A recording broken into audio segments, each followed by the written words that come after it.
ओम शांति। काल चक्र की कहानी का पार्ट 9 कलयुग का सुनेंगे हम। इसी तरह कलयुग में हम आ जाते हैं। इस तरह धीरे धीरे समय का पहिया घूमते घूमते कहीं उतार चढ़ाव को साक्षी होकर देखते हुए अनेक प्रकार के अनुभवों को अपने हृदय में समाते हुए काल चक्र में चौथा युग आता है आया, जिसे कलयुग अर्थात कलह कलेश का युग कहा गया है।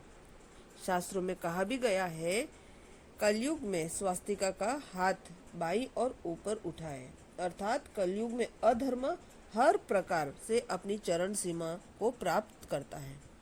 कलयुग के दौरान अर्थ धर्मभ्रष्ट, अति कर्मभ्रष्ट, अति अत्याचार, अति पापाचार, अति दुराचार यानी हर प्रकार की अति हो जाती है।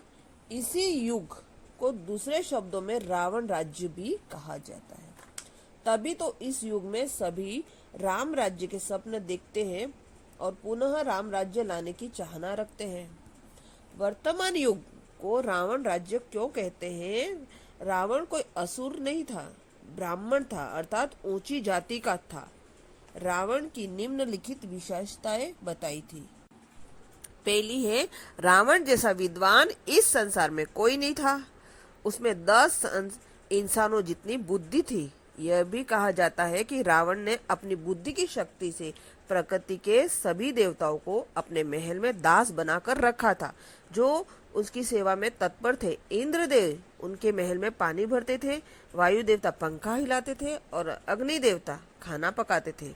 दूसरा पॉइंट है, रावण जैसा शक्तिशाली भी कोई नहीं था। उनके पास दिव्य अस्त्र शस्त्र थे। तीसरा पॉइंट, रावण जैसा धनवान कोई नहीं था।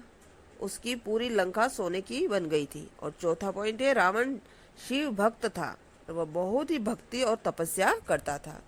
जीवन में 4 प्रकार की आवश्यकताएं मानी जाती है, अर्थ, बल, बुद्धि और भक्ति। ये चारों ही रावण के पास थे।